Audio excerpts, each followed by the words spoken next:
I show that it's 5:30, so we'll call the City of Cresco council meeting to order. Roll call. Carmen. Present. Buska. Yes. Hassan. Yes. McConnell. Yes. Greener. Present. We'll start out acting on the consent agenda, which includes the approval of the agenda, the approval of the claims, the approval of the minutes from March 18th, 2024, and the approval of tree surgeon license for Andera Tree Service, LLC. So moved. Present. Second. Roll call. Buska. Yes. Greener. Yes. McConnell. Yes. Hassan. Yes. Carmen. Yes. Staff reports, Public Works. We've got the new signs in for the yard waste site. I have had a few people from outside the city reach out to me wondering if there's any way they can dump out there. And I told them that we've got it pretty much that it's the for the city residents only. One of the street department brought up is if it would be possible to look at putting the burn site out on the far west end of the airport land. We would be a quarter mile away from anybody. So it would take up a couple acres maybe of farmland, but we could maybe burn stuff out there. So I think we should look into that. I don't know if we want to start with the airport board or talk amongst ourselves, but that could be an option, and we could burn there. Still got to be FAA fenced. okay with that? Oh, go ahead. I don't know, I mean, we would be, I measured where we are now, and I think we're 1,900 feet away from the end of the runway, and this would be 1,500 feet away. Campsite burns right close to there. I mean, that's something we'd want to maybe check into. I don't know if that's something Claire could. You would make a couple phone calls. Yep. And Jerry's back. the other side of that is we still would have to have it fenced off, and we would still have to have somebody watch the fire whenever it burns, so. 24 hours a day. Yep. So, something to think about, or if you know of anybody else out in the country that would work with us, I'm sure we can come up with something. So Is this something you want me to bring up to? Jerry's going to be back this weekend, so. you could mention it to him and just see, maybe. Yeah. Yeah. Because like I said, we would have to guard that. So it would be fenced. We would have to fence it in, and we would have to, anytime it's burning, so I don't know, if you see flames, it's burning, if it's smoldering, it's not, to guard it, I don't know. I think it's as long it as it's doesn't- smoldering. Yeah, so that's something to think about, but, I met with, Liant Energy, and they went down and looked at the streets there by, south of the old bowling alley. Some of the poles they own, some they don't, but anyway, they're gonna get back to us with a resolution of putting the lights up, and they're $11.44 each. Who else would have poles down there? MediaCom or somebody like that. Really?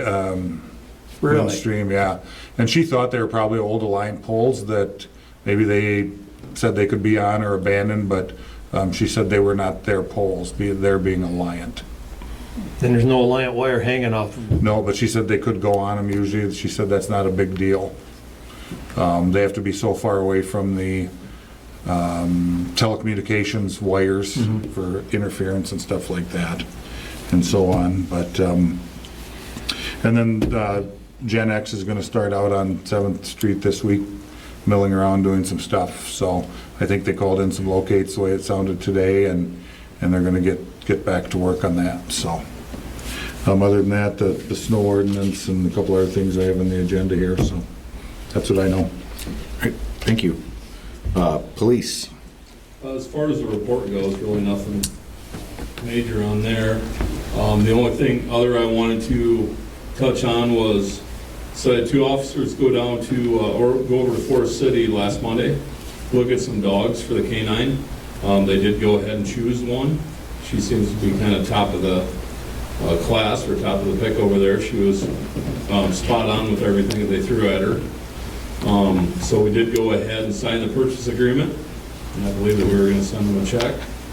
So we've got enough to cover it so far in our canine fund. So we're looking at probably August before she gets on the road, because the officer will have to go through some training at the end of July for 3 weeks. All right, great news, thank you. Administration. Been busy with training month end and the lead service line inventory. We did receive the gambling license for the K9, and tickets will be available at City Hall through the police department through probably the end of April. They think that they'll have the raffle mid-May, probably with you drawing the winner. All boards and commissions have openings for 3-year terms beginning July 1st. The ribbon cutting ceremony for the 24/7 project at the fitness center has been moved to April 22nd. When I have more information, I'll pass that on as well. The next theater live event is the River Jam, and that's Sunday, April 14th at 2 o'clock. This last weekend, they had Mitchell Hall and the Tennessee Trio. It was well attended despite all of the other things that were going on in the area. Just a reminder that yard waste resumes April 15th. We sent out the calendars with the utility bills. They're available here or online. Also, if anyone's interested in a boulevard tree, please contact us by April 15th. Otherwise, you can request it online.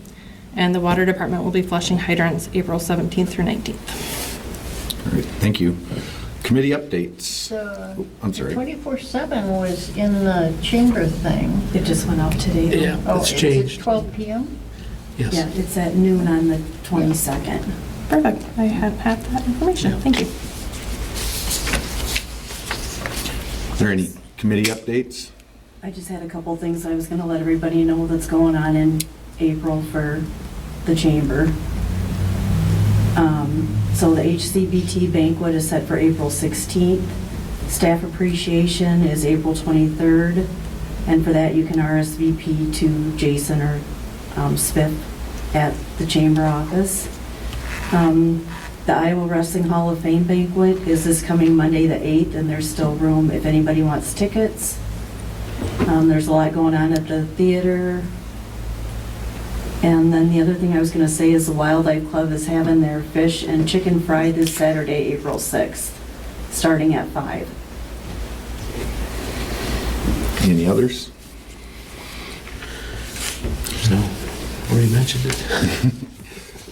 All right, thank you. At this time, I wanted to recognize our very own Nikki Hill for 12 years of service here at City Hall. Hey. Congratulations, Thank Nikki. you. Hey. Comments from the audience? If not, move on to new business. Item number 1, set public hearing for budget for fiscal year 24-25 budget adoption. And that will be April 15th at 5:30. So moved? Second. Roll call? Hassan? Yes. Carmen? Yes. Creener? Yes. Buska? Yes. McConnell? Yes. Number 2, set public hearing for budget amendment number 3 for fiscal year ending June 30th, 2024. And that'll be April 15th at 5:30 as well. So moved? Second. Roll call? McConnell? Yes. Hassan? Yes. Carmen? Yes. Creener? Yes. Buska? Yes. Number 3, resolution approving loan agreement for loan of funds from the CUSB Historic Downtown Revolving Loan Fund and the City of Cresco to Steve and Mimi Stone, DBA Stoltz LLC and Atomic Pizza. And that's just changing the terms on it from 10 to 12 years per the agreement. So moved. Second it. Roll call? Creener? Yes. McConnell? Yes. Buska? Yes. Carmen? Yes. Hassan? Yes. Item number 4, discussion on snow removal ordinance. You want to come on up? Yeah, I can do that. We've been talking a little bit, right now our snow ordinance is every day, whether it snows or not, and Chief found another town that's very similar to that, it's just during a snow emergency. And I think you feel, and I probably agree, that it would work better than what we have now. Well, it's something that had been bouncing around for the last few years, because I brought it up to Rod in the past when he was here, brought it up to Nate when he was here.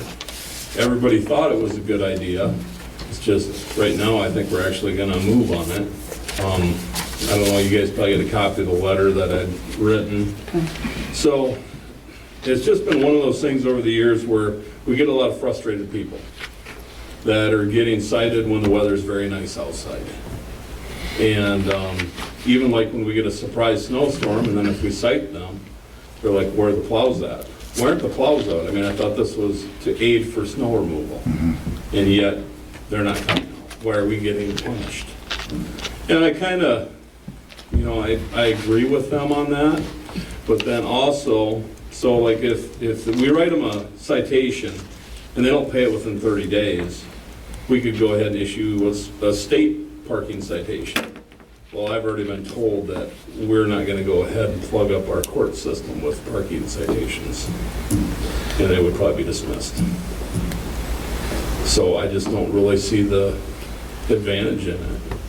I think what we're looking at is just because snowstorms are so sporadic, that Dean kind of makes that call. If he's gonna get the trucks out, then he can go ahead and put a snow emergency into effect, and then we can enforce those vehicles that are not in compliance, they can be towed at their expense. I guess I don't understand, so it's 2 AM and Dean decides he has to plow because kind of out of nowhere came a snowstorm. I mean, yeah, we'd probably have some forecast, Yeah. but, so in the morning, the people who didn't know about it because it didn't exist until 2 AM, what happens to them? Well, usually they don't issue a potential snow forecast of 2 inches or more during the middle of the night. You know, usually your National Weather Service is pretty spot on about giving us several days advance notice that there is a potential for 2+ inches of snow or more. But so the requirement would be Dean has to declare this far enough in advance that people aren't getting ticketed because they didn't know about it. I would say the night before, so by the Yeah. time we leave at 4:30, that Okay, he that- should have made a determination, because we would be the ones to have to contact Yeah. the news, the radio, put it on MediaCom, social media, all Okay. those. Yeah, it's not Okay. gonna be an overnight.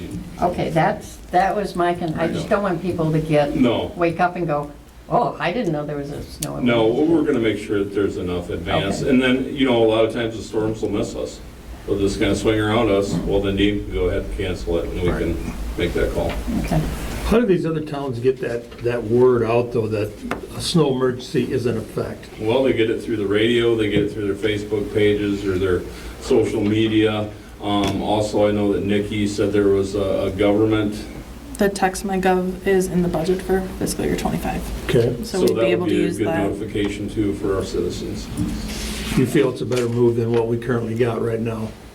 Or do these people just become complacent to it and, Well, and I think some people get frustrated by it, and then you've got some people that do come into town to visit family Yeah. over holidays, and then we're giving them citations as well, and they don't know. So it's just kind of a mess. And Dean agrees? Yeah, we talked to Dean. He came in the office one day, and Yeah. he felt as though it was a good move. We, thought try it, and I did some research, and every town kind of does something similar to this. I sent around our own code from 1984, and Nevada, Iowa, I found on their website today, has a similar code, and once it starts snowing, or I should say, once the snow stops, you cannot park on the city street or parking lot in Nevada, Iowa, for instance. And that's what our old snow removal code was that I passed around. You can't park on the road until it's plowed, is what our old code said, I believe.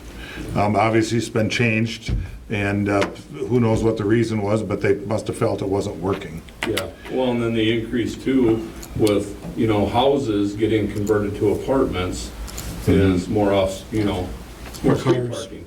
Yeah, Because they just don't have the room on the property to provide for their Yeah. tenants. but I think you have the authority to tow if necessary versus a parking ticket as well. Oh, yeah. So, I hope this works better. Yeah. I think it will, I mean, we have done that a few times, right? but then the problem is let's say that we tow a vehicle, and 3 days later, you still get that pile of snow there. And that person just spent $130 or whatever to get their vehicle out of impound, they come back and park on the snow pile again, Yeah. because it's still there. Hopefully, that's not a problem in the future. All right. So is this something we intend to pass tonight, or is this something we're going to do more research on going forward? I would say it's up to you five, what you want to do. This is a sample copy here. We can tweak it. We can, Yeah, we can clean up the wording, because, I know that there's gonna be a point too where some of the business district's probably gonna have to be exempt from some things. I'd like to see actual wording, proposed wording Yeah. Right. before we vote. We Right? gotta do something, but I'd like to make sure we do the right thing. So if you guys are interested, I mean, we can draft up an ordinance and stuff, and it would still have to go through the whole process of the 3 readings and the publication before it would even be in effect. Yeah. Hopefully it doesn't snow anymore. No, and I think this is gonna give us plenty of time to notify people, if we do place a new one into effect Yeah, for so next year. the example in here actually says it's a minimum of 4 hours. I mean, we could easily make it 12 hours, you know. He has to call the snow emergency 12 hours before it goes into effect. Yep. And I think it talks about automatically going into effect up above 2.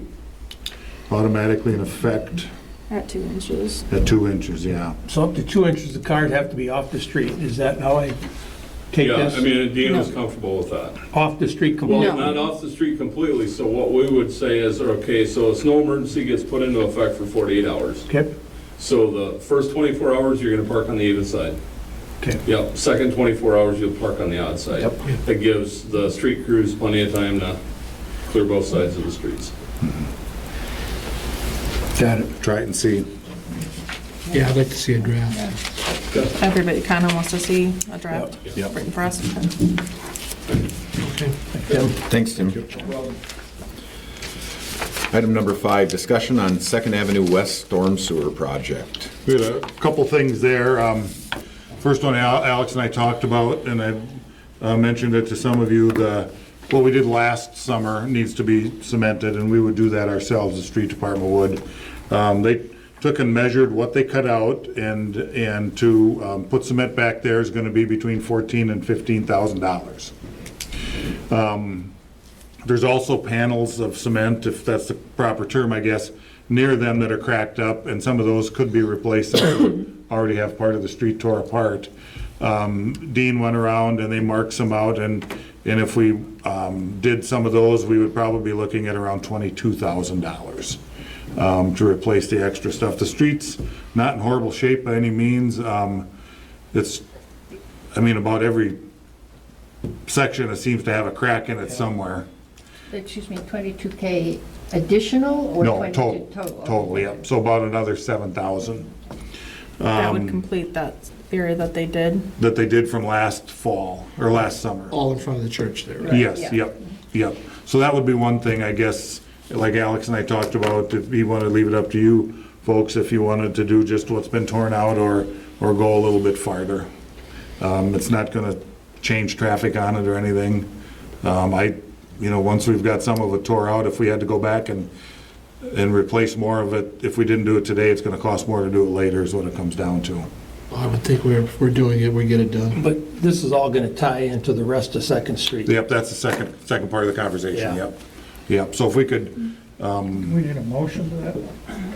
Well, Let's hear the other part. let's hear the rest of this. Yeah, let's hear the whole but conversation. it's kind of they're two separate Two things. separate They're two issues. separate things. I mean, I was over and looked at it, and, obviously, we gotta cement the areas where the rock is, but there's other surrounding areas that are all cracked up and busted up. Yeah. and It isn't gonna make much sense to pour new cement here, and right next to it is something that's all busted up, so. And if we choose to do something farther down, we would probably let that sit open over the summer too and cement that in next summer. That's what I'm saying. So I guess it's up to you if you want me to move on to the rest of it. I think can. everybody should go down and look at that block, walk that block and look at it. Because it is, at one time, it was one of our premier streets in town, and it's literally going to hell. So if we're gonna fix it, we probably should fix the chunks that are breaking up on the outside, so, but, Yeah, it kinda gets to where do you start and where do you yeah, stop, yeah. Right, it's, but I think we should fix the additional really busted up spots. yeah. They're not And- gravel. Right, and they would start on, they would start on pouring cement, sooner than later, I guess is why we're talking about it tonight, so. So the other part, I know we're gonna get to that. Yep. But that'd be something that we'd be doing further down. Totally separate from Yeah, this. so I could see, let's get that done. Yeah, I would make that motion. to do the extra. Up to 22K and get to Yeah. that part done. When I looked at it, I'll second it. It needs to be done. So we're gonna do it anyway. We may end up doing it next year when it's more money and bringing in somebody, so we might as well do it now. So none of this is going to affect parking for the fair, right?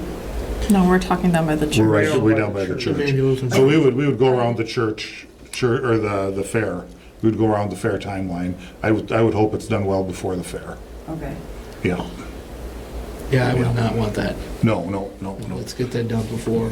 So we have a Second motion. part and a comes in s- too. We've got a motion and a second, so we'll call roll call. Carmen? Yes. Buska? Yes. Hassan? Yes. McConnell? Yes. Creener? Yes. So the second part, we have budgeted in the upcoming budget $100,000 to complete where they stopped with the storm sewer, and we believe it's going to be more than that. I sent around the files of the video through there, and that pipe is nothing special, to say the least. It's cracked, some of it's collapsed. It's functioning, but it's probably why some of the water is backed up by Emmanuel Church in the past. And starting at 7th Street going west, the first block is probably the worst. You mean east? East, I'm sorry, Yeah. east, yes. The other Trying to west. figure out what was out there. Yeah, the other west. Yeah, we don't. Is probably the worst. You know, it's one of those things, it's never gonna be cheaper to fix it than it is now, if we do the whole thing. If we do the whole thing, we'll need to go out to bid. WHKS has some of the elevations and so on that they need, but not all of them. They're estimating anywhere from $5,000 to $15,000 to engineer what's left. So from Fourth to Seventh, right? Fourth Street? Yes. Fifth. The last Yep. 3 blocks, right? Yeah, it'd be three- yeah. fourth all the way to Yep, seventh, yep. which would be the Second Street in. The high amount on WHKS would be if they had somebody there watching over the project the whole time. Granted, we did the first part, the street department did, but the second part is gonna be more involved. There's more service lines coming in, so they don't wanna tackle, plus it's pretty deep. It's gonna be 9 feet deep down towards the end.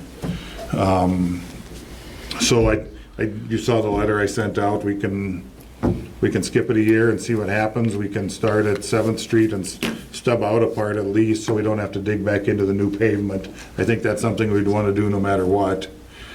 And then we can do part of it or all of it, depending on what we decide, I guess, so. Did WHKS tell us when we were asking about from 7th to 4th, was that a part of we had the flow analysis done, or we figured out what the impact would be on the flow when we looked at 7th Street? Is that based off of not touching?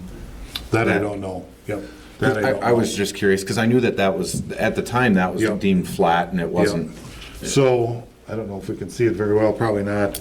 So, in the past, before we started on 7th Street, when the water would come from the church moving west, at 6th Street, that pipe would take the water and go north out of town. And then the rest would go towards the sinkhole in 7th Street as kind of an overflow. And if we do this now, it's probably most of it's just gonna go to 7th Street, and that's fine, because it'll be able to handle it.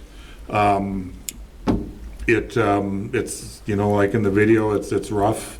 Yeah, I suggest that everybody look at that video, because I think you're probably 1 or 2 storms away or from a section collapsing completely and it's starting to move around that much. The pictures alone were pretty drastic. I'm confused because you said we didn't have a flow study done, I- and then you said 7th Street can handle it if we push it through. So, aren't I those think what two happens, contradictory Amy, statements? that water going west, Yeah. when it slows down, water backs up and then it runs out to the north. No, my Right, question, I understand what you're saying. I don't know if they did the flow. because the question is, can the new 7th Street handle it if it all goes straight west to 7th Street? Right, and I mean, Scott said he believes it will, so. Oh, okay. Yeah, I don't know if Okay. they did a study or not. Okay. And so in the past, and we saw that manhole, the one manhole where the water would go north on 6th, the overflow pipe was a lot higher in the, Yep. in the manhole, if I remember right. Correct. So then when it was overloaded going north, then it would go west and to the sinkhole, and that was yeah, not sure how efficient that was either, but, And didn't you say when the city put in new pipe over by the church, they put in larger pipe? yes, yes, And they yeah, necked it down to the old Yeah. pipe. Yeah, yeah, they did. yeah. We're not So- gonna get into that situation. Remember where we had individuals that were in here complaining that we were rerouting water, you know, Right. where some was supposed to be going to Silver, It's going where it should be. Yeah, going. yeah, Silver Creek, or right. if it's going to 7th Street and it's going south. Right, yeah, that, from Which what it I all goes to remember, the Mississippi the, River anyway, so. I right, don't the stormwater is not part of that issue. Okay, Yeah, if you reroute a creek, that's different. But the stormwater, I believe, is not an issue, is what I remember, yeah. okay. Would it be better to have WHKS come in and discuss this in greater detail before we make any decisions on how much farther we go down and in? So we know what the impact on the flow potentially could be and we get the exact, Would they say there's 4/10 of an inch of drop in that whole? It's not about 4/10 of that or 4/10 of a foot. There's think not it's much really drop flat. all the way from Granger Road to 7th. and I remember them saying that it was really flat.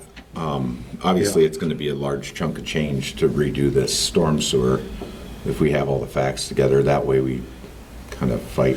I think, yeah, and, you know, that's certainly an option.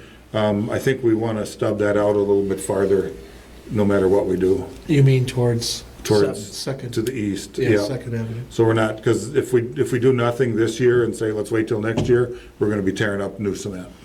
Yeah, and I don't, We need to come Yeah. out at least 30 That- feet out of there. Yeah, Yeah, And we're to playing me- the odds. I mean, if that's, Right. the thing's in such bad shape, if it collapses in a week, Mm-hmm. all the work we did over by the church is worthless. No place for the yeah, water. yeah, that's fair to say. And it's not in good shape. what were you gonna say? It doesn't make sense to me to have new pipe by 7th and new pipe by 3rd and old pipe in between. Right. I just would appreciate it if you could confirm with Scott that he thinks it can handle it. Right. Then I would make a motion to do the whole thing. Money-wise, are we gonna, You'd have to probably do a budget amendment if you go for the 100,000, so, Yeah. but yeah. But with life this, is not Right. always fair, and it'll cost more to do it the next year than to do it this year. but I I've mean, got a that pretty would- good feeling 100,000 is just touching it. just gonna get you not very far.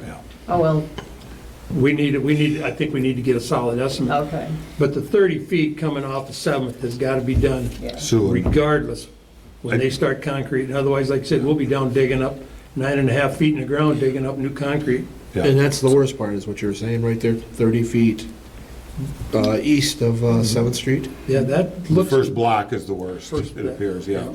Yeah, so, I mean, if you don't decide tonight to do the stub of 20 feet or 30 feet, I think we need to by, at the very latest, next meeting. Do you know how much it's gonna cost? No. So would this be something that could be done, this is not gonna be done this spring, right? The stub would have to be done right away, Okay, yeah, so Generation X would be doing that, or? or whoever we hire, Oh, okay. yeah. So just so this doesn't tie into, The fair, but yeah, it's still Right. gonna be done before the fair. That's still the, Yeah. that, yep. Yep, so the Stuff stubbing that in will part, be a couple of days, Jan. I would think, Stubbing in, yeah, put I would rock think a down, day drive over it. even, and then they could, I mean, we'll have to cover back up. Yeah. We'll just cover back up, and then whatever we decide here in the next month, they would just dig back down and start up again. Is that so there'd something just be our rock guys in can do? between. I don't think so, it's too Not a deep. 9.5 feet deep. Yeah, it's too deep. So what we're saying is we'd do the one part with the 7th Street, and then we'd finish the rest after, whatever. Yeah, whatever, if we decide, if you want to go to bid, I mean, that would be the next thing, Well, I yeah. think it's kind of, everybody here wants to fix it and get it done. From what I've taken. Although, I think Gary said, and I think it's a good point, we should know, we should get estimates on it. I guess Well, that would probably come with WHKS and us hiring We'd them. have to do that anyway, because we know it's over 100,000. Well, that would be my feeling, we should get the WKS people to do the engineering, to get some bids or estimates, and then we can, at least if we decide to put it off, we already got that done. If it collapses, Right, we know what we're dealing with. right. But that's, we got two issues. That, but that 30-foot extension or whatever that length of pipe is, all we gotta do is put in one length of pipe, Yeah, just to get us from the new street into the old street. We need to do that no matter what. That's gotta be done regardless. So then, the whole purpose of that, is so we don't dig up the new cement, we just Yeah. are gonna pour here in a couple months, so. So I would make a combination motion that we do the 30 feet and we get WKS to give us a The rest of engineering it. and estimate on the other part. Okay. I second that. Roll call? Buska. Yes, Creener. Yes. McConnell. Yes. Hassan. Yes. Carmen. Yes. Thank you. Item number 6, review stump grinding quotes and possible award of contract. We got 2 quotes back, one from Wilson Custom Tree for 85 cents per inch, and one from Walton Tree for 86 cents per inch. The low bid being 85 cents per inch Wilson Custom Tree. Sounds like a repeat of last year. It's very similar, yep. One penny, I think, was the Yeah, issue. one must know. Do we need a motion to award that? I'll Yep. make that. I'll second. To the lowest bidder. Yes. Yep. Roll call? Hassan. Yes. Carmen. Yes. Creener. Yes. Buska. Yes. McConnell. Yes. Number 7, review applications and Cresco Tourism Advisory Committee recommendations and award of hotel motel tax grants. There were 3 items that were applied for. Item number 1 was Family Fun Nights requesting $2,000. The committee scores this application favorably. Family Fun Nights bring residents and visitors together, offering a unique experience throughout the year. The committee recommends awarding $2,000. Number 2, the Mighty Howard County Fair requesting $4,250. The committee scores this application favorably as it markets Cresco and brings in visitors from at least 3 states using our hotels and campgrounds. The committee recommends awarding $4,250. Number 3, Steve McCarville Memorial Softball Tournament requesting $2,000. The committee The committee scores this application favorably. The tournament offers activities throughout the 3-day event for residents and visitors, helping fill our hotels and campgrounds. The committee recommends awarding $2,000. Should just comment, I was kind of surprised when we got the material that even though that comes up to like $8,000 or something like that, it's less than we took in for the quarter. So I thought that was really good news in terms of the usage of the lodging facilities. I'll make that motion. Second. Roll call? McConnell. Yes. Hassan. Yes. Carmen. Yes. Creener. Yes. Buska. Yes, Item number 8, discuss personnel committee. So this was a couple months ago, we had started the discussion on it, so just falling back. Everything I read basically says it's an advisory committee and everything comes back to council. So I'm not sure if you guys want to make a list of what you guys are okay with them handling.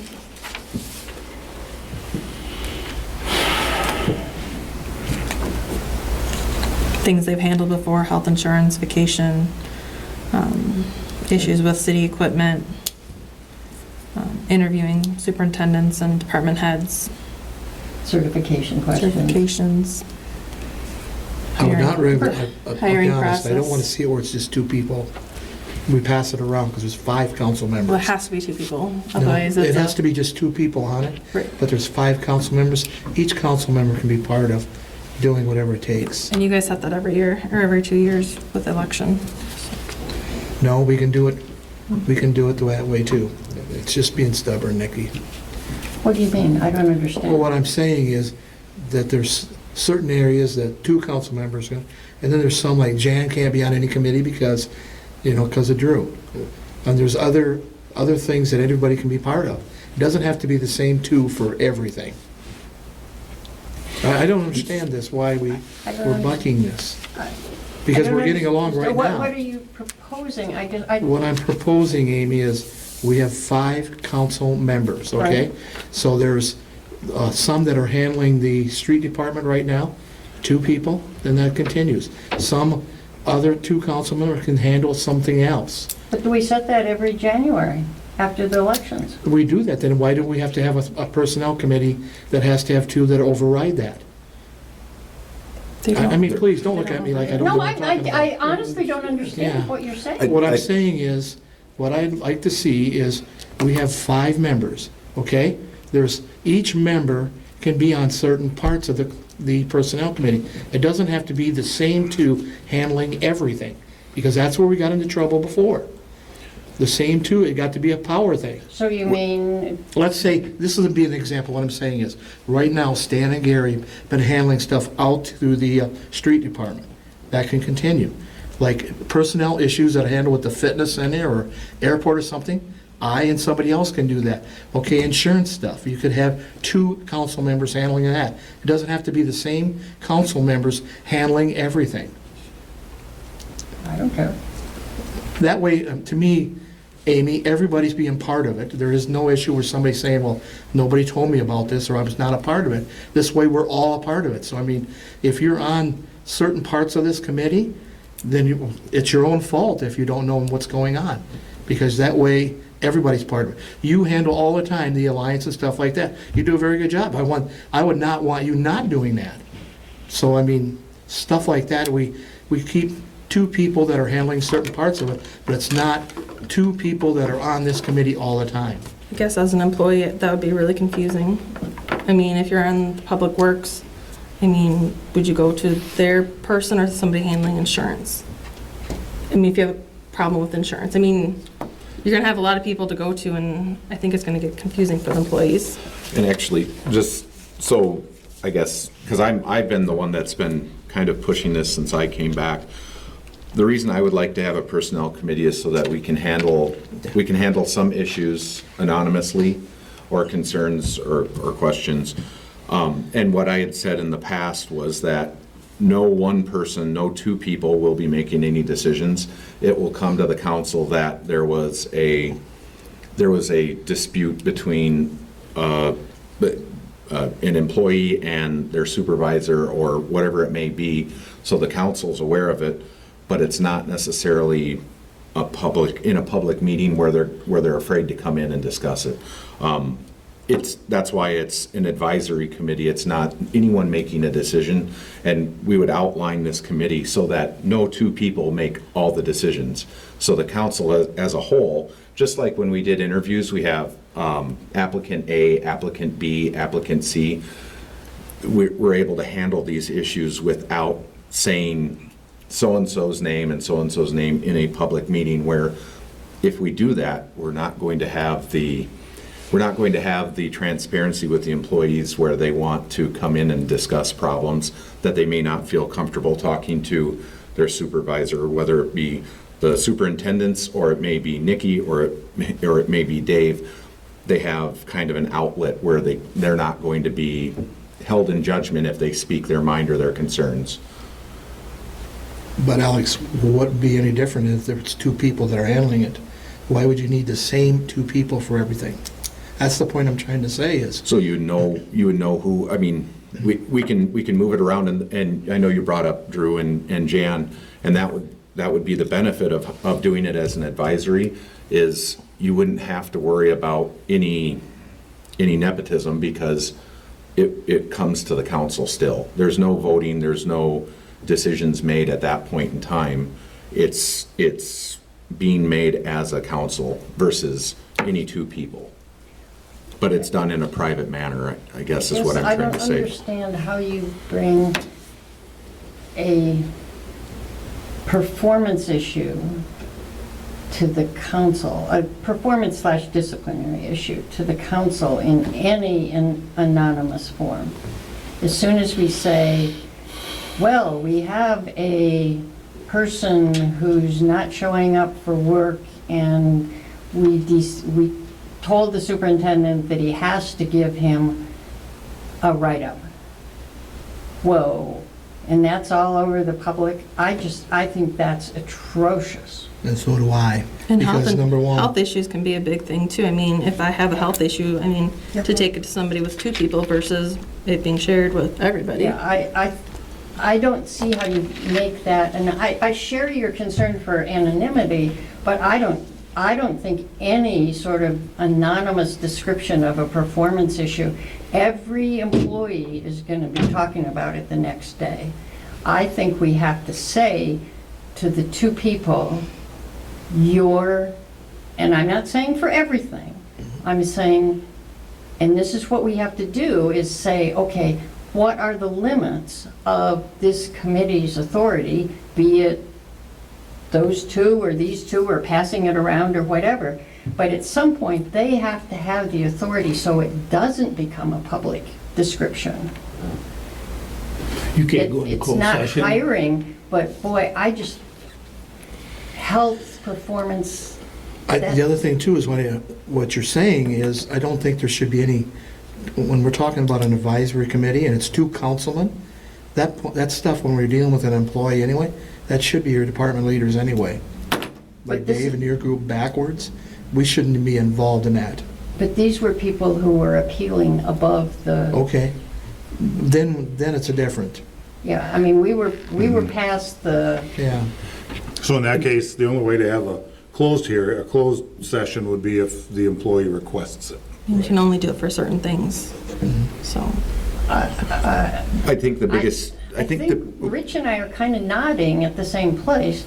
There's some things that certainly we should be able to list, that these 2 people, whoever they are entitled to do that doesn't come to the council.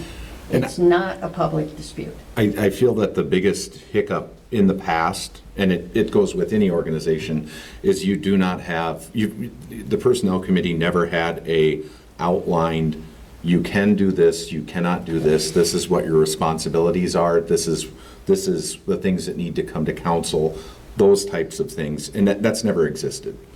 And that's the reason for bringing this back up and discussing this, is set those limits, have whomever do whatever in regards to what the limits are, and then outside of that, then it gets handled appropriately. But the biggest thing is coming up with what can they do, what can they not do, and what the council would like to see out of that committee.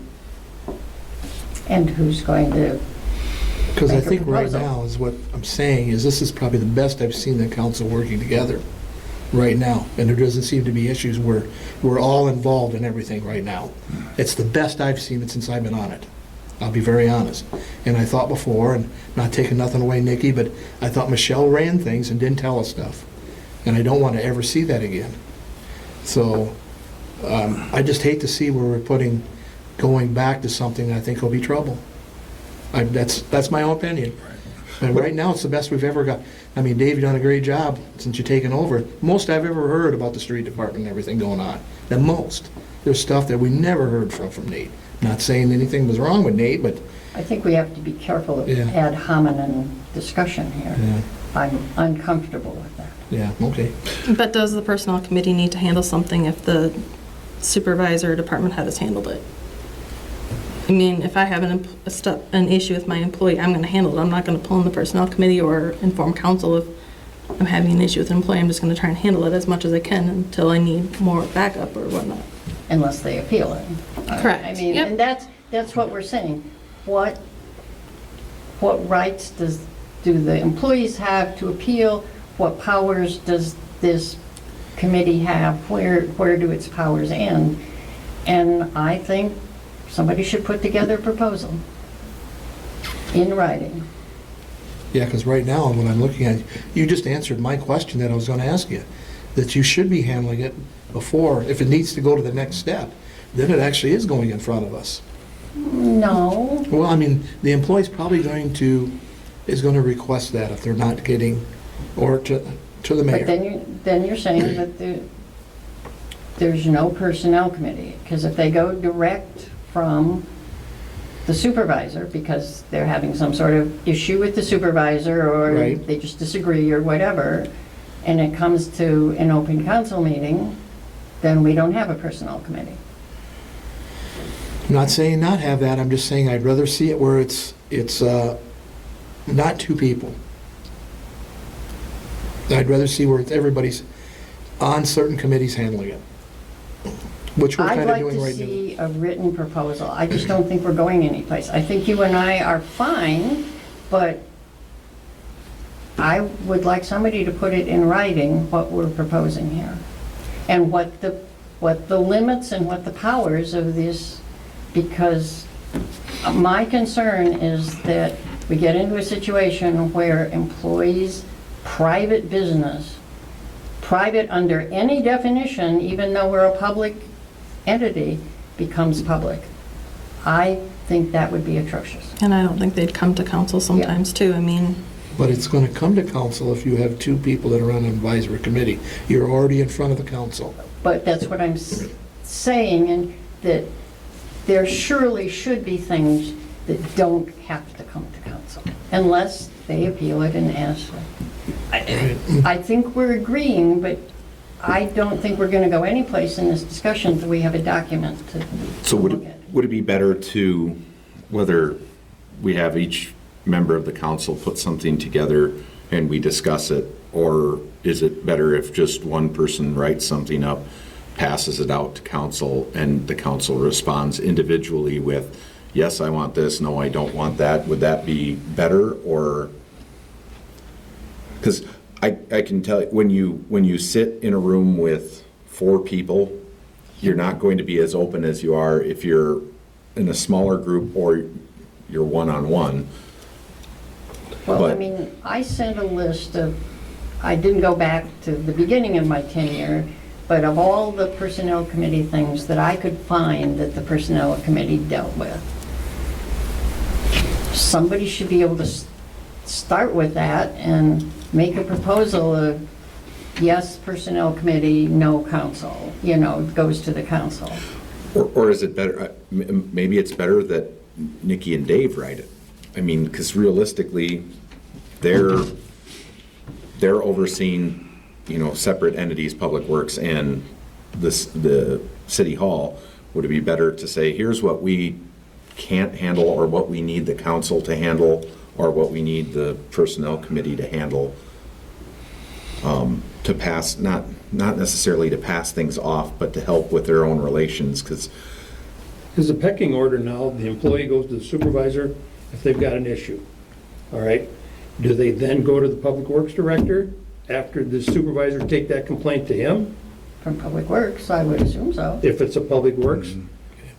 And then how many, do we have a lot of issues that go past Public We Works? certainly did, yes. We certainly did. Yeah. Key But, word. well, but that means they could, the issue was, well, I gotta be careful. Yeah, We I know did, the issues and that you're means talking they can about. happen again. Yeah. Yeah. I mean, we've got the library and the fitness center too, with quite a few employees too, and maybe we'll, No, we can intervene in the library. oh, that's, They have to Okay. go to the library board. well, we could, and I guess the police department too, but, maybe we sit down with the employees, as employees. I would think that this, you two and Alex, because you know what it did, and there were things the personnel committee did that nobody had a problem with, as far as I know. and I'll agree with what Rich has stated, and even what Gary has alluded to is things are running far smoother. When I came on council, there was some turbulence. And I don't want to have that happen again, not that it would, but when it happens, I would rather be prepared for it versus reacting to it and going, oh my gosh, how do we get this reeled back in? That's my only concern with this. That's why I brought it up, is because I firmly believe that you're not going to get the response out of the employees or feel that the council's being transparent with them if they have to come in an open meeting and air out a grievance or a problem or a frustration. So when did we last have a personnel committee? 3 years? 4 years ago. 4? Was it 4? 3 to 4. 2020. And I don't want it to be what it was either. That's not my intention with any of this. But if the council will agree, then I have no problem sitting down with Dave and Nikki and discussing what and where and how. Let's put some parameters to it and some guidelines. What are your expectations of these people on this committee? I mean, Okay. 'cause right now, it's all over the place. If you appoint 2 people, you put them on that committee, and you go and sit and you listen to a grievance, well, you can't do nothing anyway. You don't have the authority you still got to go back to council and make a decision. No, and what I Isn't would, that what we're trying to get away from the last personnel committee was making decisions that other council members had no idea what was going on? Sometimes they can handle it in the committee and they don't need, it's not necessarily an approval of council that you need, it's just talking to them. But also, from a disciplinary standpoint too, no one wants to have that out in the public, out in the open. Understand. There needs to be a little bit of, but I don't have a single problem outlining, because that's the biggest hurdle that I feel that the personnel committee had in the past, was it was not defined as to what it was, what the powers were, and what it needs to be doing. And that, without that, this is worthless. If we don't have that outlined, it's not good, so. But I think he just pointed out to what I was trying to direct everybody to talk about was, if the personnel committee doesn't have that power to make a decision, right? I mean, that's what we're saying. That has to go back to the city council. What good is that committee? It would serve as interviews and disciplinary. I think they should have the power to make decisions in some set of circumstances, and I will specifically mention disciplinary and performance. And I think that they should be empowered so that it doesn't come back. Because no matter how we try to anonymize it, it will become public. There's just no way. The employees will figure it out because they have all the details. Yeah. But that's what we should say. You guys sit down and come up and say, for these 5 things, the committee is fully empowered to make a decision. For these 8 things, yeah, maybe we need you to discuss it and bring pros and cons to us, but it's a council thing. Or bring a suggestion. Yeah, whatever. But if that's outlined, then you can never have anyone overstepping their bounds. Yeah. If I mean, you, the 3 of us can certainly start, or if the chief wants in on it too. And, Okay, yeah. I mean, we We had could, that committee before, did they meet regularly? no, it was only as when. needed. It was only as needed, just like the Public Works Committee, it was just as needed. But. And I don't know who determined when it met. Like A if lot of the times it would be for interviews, or. But if there was a disciplinary something- reason, would the employee say, I want the personnel committee to be part of this, or is it just that's where it migrated? It was Public Works, city clerk, and the mayor would call it and say, we have a problem in this department, we need to sit down with the personnel committee, and it was only when it was only at that point when it was brought up to the Public Works Director level. It wasn't at the supervisory level. And one of the advantages of it, and I think at least one of the reasons it was called sometimes, is because it provided a vehicle for somebody who wasn't the person's supervisor to hear from all parties. Okay. But yeah, I mean, we can sit down and.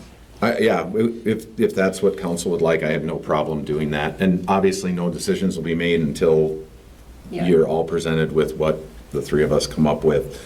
We can vote on it, we can discuss it. I'd like to have a better definition of what your expectations are going forward. This is, I can understand the importance both ways.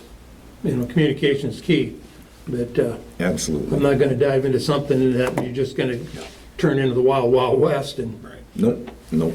So, all right? we'll work on that then between the 3 of us, and then we'll put something together.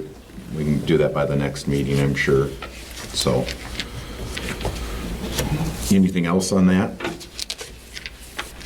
All right, number 9, review water shutoff notice fees and reconnection fees. And I had asked to have this back on the agenda because I had received more information after our last meeting.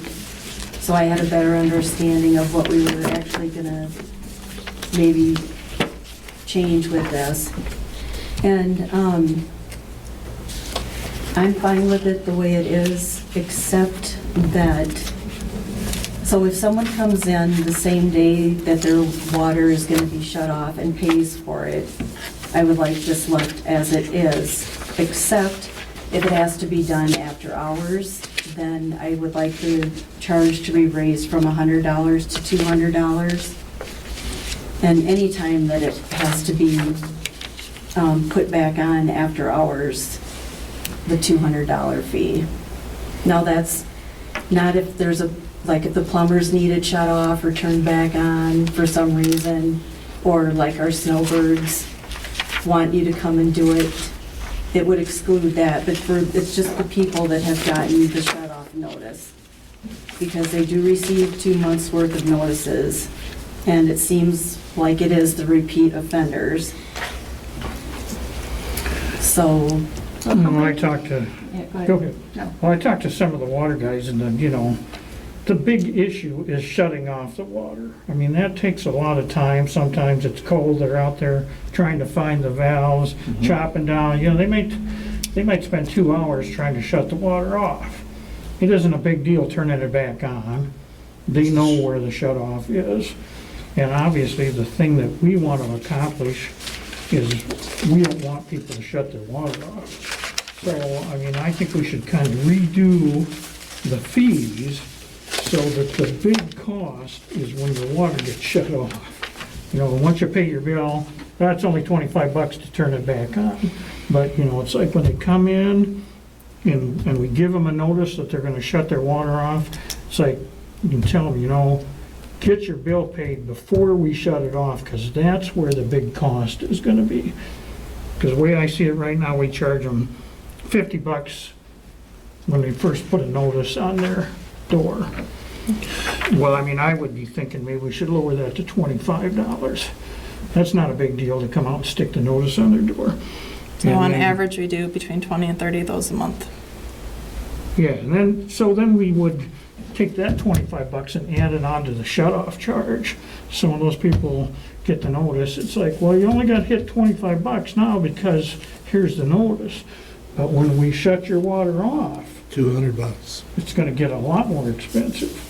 And maybe right now, so the way I see it, we charge them $50 for the notice, $25 to shut it off, $25 to turn it on, and they got paid, it was $100. I'd be thinking, and I imagine these rates haven't changed for a long time, even though employee wages went up, truck costs went up. I'd be thinking we ought to charge them $25 when we put the notice on the door, and then $75 to shut the water off, $25 to turn it back on. So they'd have a total of $125. It'd be $25 more than it used to be.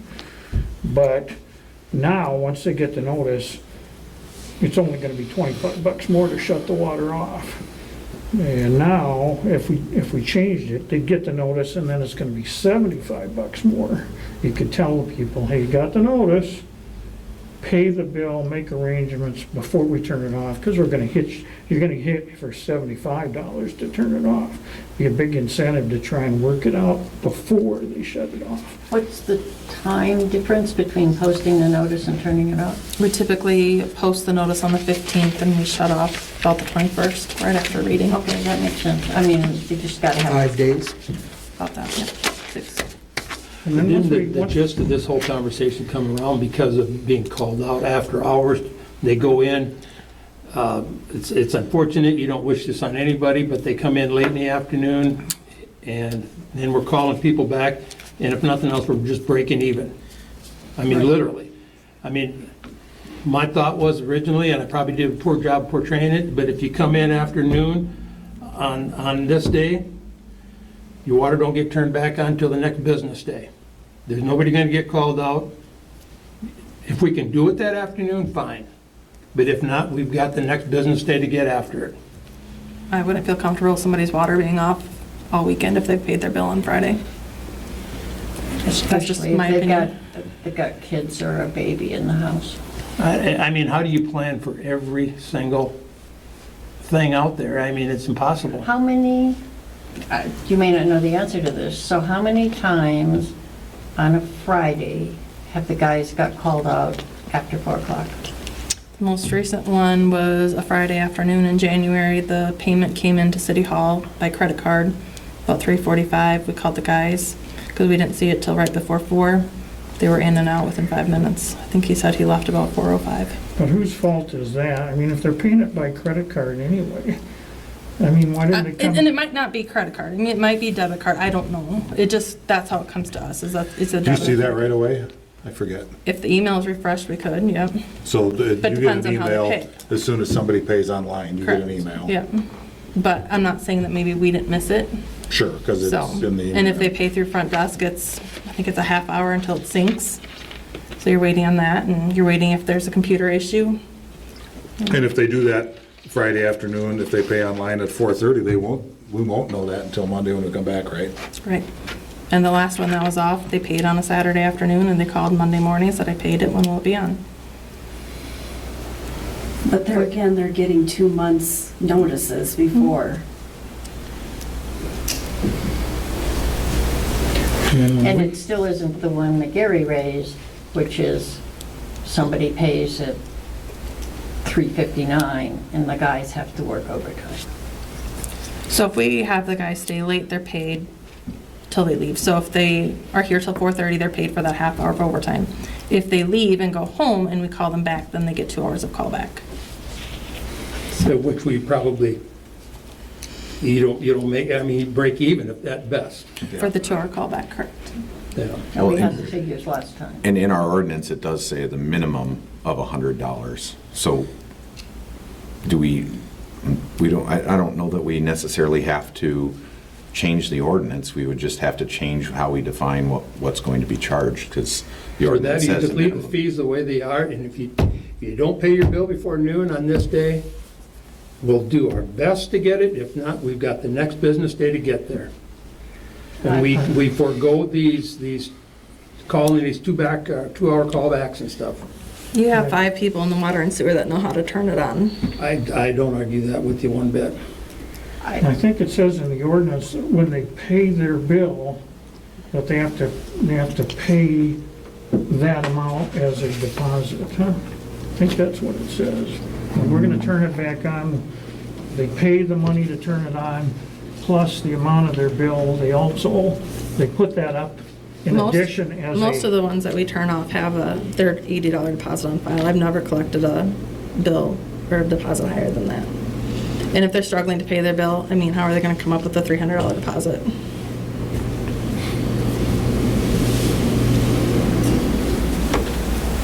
so we don't adhere to the ordinance on that part. I guess I I'm didn't. trying to think see what the that. ordinance said exactly, and I don't have it in front of I me. think that's what it said, something about it.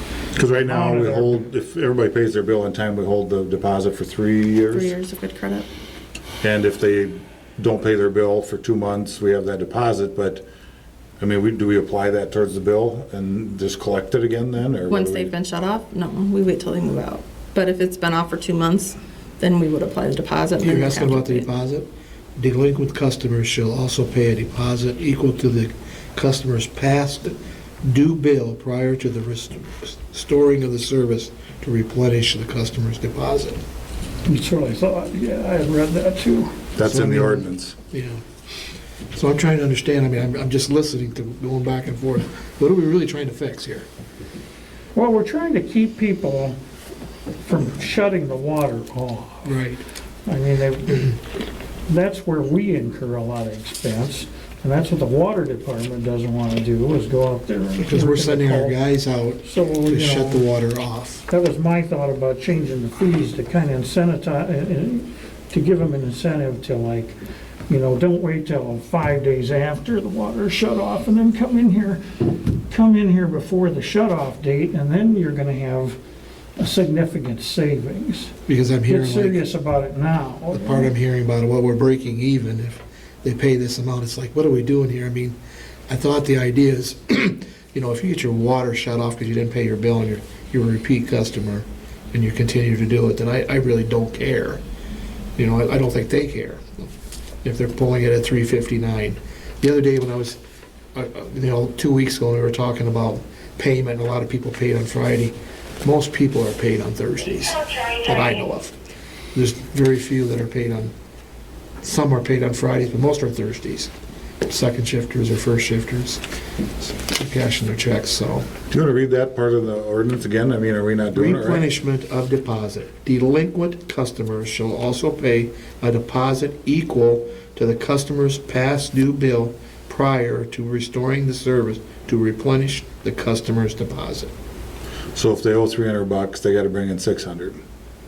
Yes. That's what it says. Replenish the deposit, but we haven't used, So I necessarily haven't used. applied the deposit. Well, we're basically at that point increasing the deposit. Right, because I mean, if I'm hearing this right, I mean, if they owe $50 water bill and they have a deposit of 100, then you're taking the 50 from their deposit, right? Right, but So then their then, water shouldn't be shut off. You're taking their We deposit. don't apply their deposit till the next billing cycle and they've been final billed.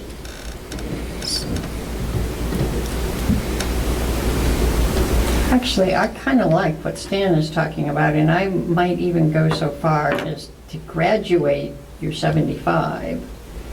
The first time this happens, it's 75. The next time, it's 100. Because I like where you're going. The point is to not get into this whole process. So you're talking about what we call repeat customer. Yeah, The second time they're doing this, then they're hit 100. for the shut-off, not for the turn-on. Because what Stan's saying is the water people told him that the worst part is the shut-off. To finding it. Yeah. Once they've done that, turning it back on is easy. Don't know where it is. Presumably even, That's not bad. yeah.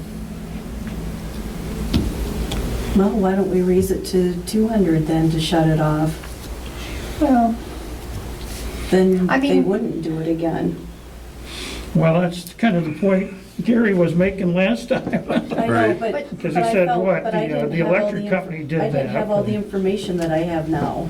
my I my think it'll issue still- is everybody, It's still gonna happen. all of us, everybody in the city can get into a hard spot someplace. My goal is not to punish people for having a big medical bill. My goal is to keep it from happening again. So I wouldn't want the first one to be huge.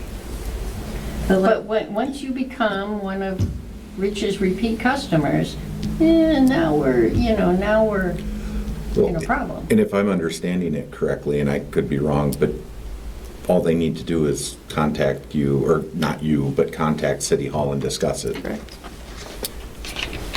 So we're And trying some to kind of work with people as arrangement. much as we can. We don't shut them off. Right, till- it does me no good to turn off their water. It's no benefit to me.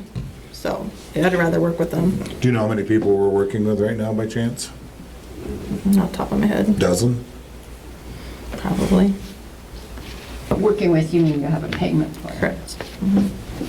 I mean, we post 20 to 30 every month. We shut off like maybe 2. But this last month, we actually shut off 6, so our numbers are going up. More people are struggling now. And there's really no help available Correct. to them right now. Yeah, so the crisis funds have been out since August or September. So there's no help across the street, there's no help at community action. And right now is tax time, so people are getting the refunds, but in 3 months, they won't have any refund money. I don't know how they'll be paying their bills. Probably already spent it. Do we have many, Nikki, that go delinquent and we never collect, they just move out of town? What would you say we write off a year on that? I think we wrote off a couple of them not too long ago. A lot less than we used to, because now the trailer parks have their own master meter, so that's huge, but almost all of them are able to put a lien on the landlords. So if it sells, then we can't, but we I usually think the last time we did that, and it's been a year or two probably, that we wrote anybody off. yeah. I think Because that that's always just comes to bankruptcy. council. That has to Yeah. come to council, yeah. Yeah, So they'll we come put a here. lien on the landlord? Yep. Do we do that with other renters in town that have people skip out on, if I got a rental house and they don't pay their bill and they leave town, do we apply that same? To the landlord? Okay, Yep, it falls back onto the landlord. Yeah, I think that's state law, isn't it? okay. Yep, landlords have the option to file a lien exemption, and then the tenant would have to pay, I think it's 3 months of service to get it switched into their name, but otherwise, to pay the 80, The new person coming in. the new person would have to. In my 12 years, I've never had anybody do that. The only reason this was brought up is because they just didn't feel it was necessary to be called back after they've been off work. I understand there's 5 people in the department. My whole issue with this was just the callback after hours. And my issue is leaving the water off over the weekend. And I understand what you're saying, they could have paid, but we are not here to punish children. I understand that. So if my report is correct, the last time I charged an after-hours reconnection, so prior to 4 o'clock, was September of 2022. So there's only been one time and went back That out. they've agreed to pay it though, right? I mean, there's been after-hour shut-offs where we didn't shut it, or turn-ons when we didn't turn them on though, right? Right, but that's Because they not, didn't want to pay Right. Yeah. That's their choice. yeah, Mine- they're given that option when they come in. So the last time we charged the after-hours reconnection was 2022. And you said since 2015, there's been 5 total? Is that correct? 5. That paid. This People isn't even a problem. This is a once every 2 years problem. So the one that paid at 3:45, she did not pay the after-hours because it was before 4 o'clock. Well, we're having a breakdown of communication because it was portrayed that it might be happening more than what your records indicate, but, you know, it, And I did start having them write down the times that they are reconnecting the water and sewer to the water system. do we want to table this and revisit this in 30 days and see, I mean, I think personally, I think that's the best option right now because 5 over the course of 7 years. 7 years is, yeah. Although I like Stan's proposal. But that, I mean, if we table it and then we come back to it in 30 days or come back to it in May and look at it and see what we have for reconnect times and all of that, then we could revisit Stan's proposal because I do like Stan's ideas to stop it before it begins, realistically. Well, Wait a we're minute, what- kind of being nice guys if when we stick the note on their door now, we're charging them $50. We could reduce that, I mean, to $25. And it's like, okay, we're gonna reduce this, but don't have us turn the water off. That's bad for everybody. You had 60 days already, now we give you a $25 notice. Do something here in the next week or two so we don't have, then it'll get a lot more expensive and it's a real pain for us too, so. I guess I have one concern or question, and it's based on what Rich found in the ordinance there for not following that, what that means. We're Yeah, not, that's interesting. I guess there's that, and the question, what are we gonna know in a month that we don't know now? The times that it's spent for reconnecting, how much time we're spending reconnecting water, Turning it back on, you mean? yeah. I think that varies, the one you said was just a few minutes, right? I believe Amber looked back at her call log, she said she called them at like 3:58, Yeah. and they told me that they were driving out of the water department by 4:04. So, I mean, less than 10 minutes. Yeah, and I don't know that particular one, but that would be cool if everyone worked like that, but I don't know if they all do. Right, and I'm guessing that one was pretty close to Didn't the they water tell you department. that it was much easier turning it back on? Oh, yeah. He said the problem is shutting it off. He said Yes, you gotta go that's out there what with I- their metal detector sometimes and find the shut Right. off. I didn't realize. Chop down through the frost, get it shut off. When they come back on to turn it on, they know where it is, they take the cap off, they turn it on. It's easy to turn it on, it's a pain to shut it off. Well, we can table it for a month and we can look at that other part of the, Yeah. because if that's in there, we either need to enforce it or get rid of it. Enforce that first. That might solve a lot of problems. Yeah. Because if you're looking at your deposit, then you have to double your deposit. And what does it say? Let me go back to it.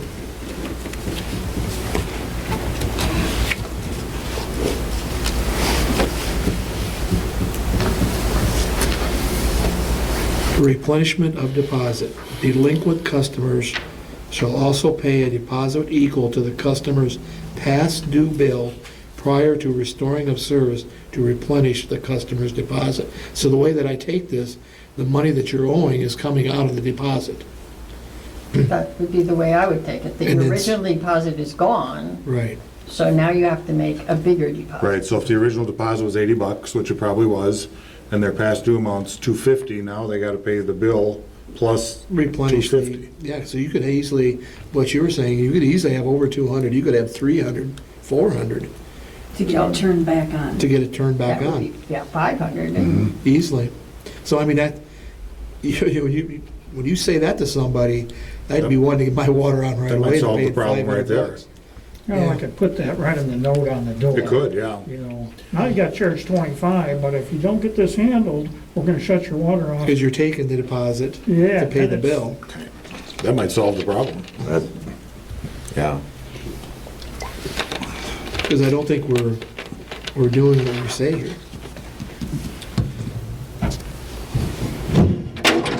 That would be more to me than any fees charged. You Right. have to replenish your deposit. Then it makes sense to have that deposit back again too. That big a deposit in case they would not pay it again. Yeah, you'd make sure you're following every rule if you were leaving the place. You have a $500-600 deposit. The question is, can they do that? Can they afford it? If they know it ahead of time, they might be more apt to pay their bill. I don't know. That's, Yeah, but the first couple times you do it, it would have to be spelled out very clear in the notices. And the notice, yeah, it'd have to be in really Yeah. red letters and, I guess, black Yeah. letters on the Yeah. red notice. and a lot of times people will say, well, I didn't see the notice, it was taped to my front door and I used my back door, and so that's how it gets turned off. And Well, they obviously know they're not paying their bill.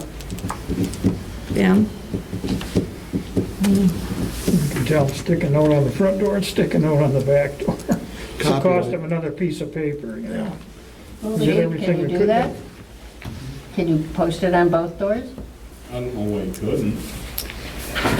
Now we're doubling the paperwork. We're dealing with a handful of individuals that are repeat offenders for the most part, correct, Nikki? Is that, 20 to 30 every other month. But they're still either getting a paper bill or their bill emailed to them, right? So they know they have a bill. But they're probably not opening it, avoiding it, because they don't have the money to pay it. yeah, well, ignoring it ain't gonna make it go away, that's know. for sure. So, Okay, why don't we table it till next month? We'll look into that deposit. But you'll check into that, Nikki? I'll check and see the deposit, other pages in that address it otherwise, but yeah. Well, and we might, I don't know if we can do this, but for people who have had past overdue bills where we've shut it off,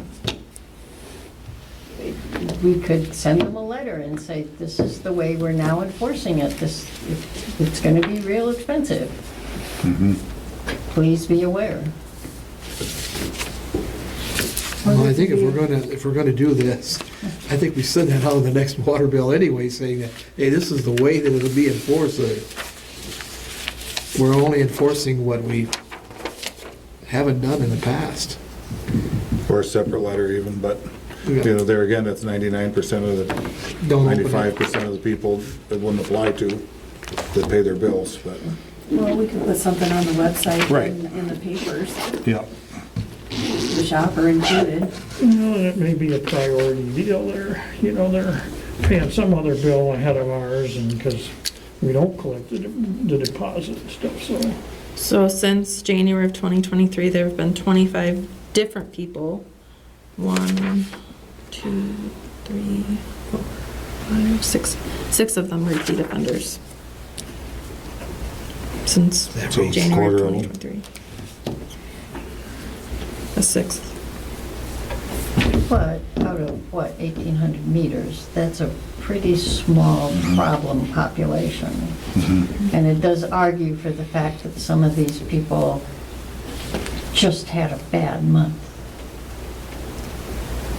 You know, the 24 people, 6 of them repeat, that leaves 18 people who had a tough month. But then at the same time, if they call in and say, hey, Yeah, I we've agree. had a bad month and can you help us here? And we're willing to do that.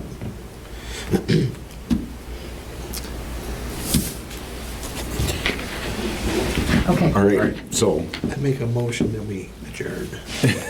Second. Favorite motion time. Buska?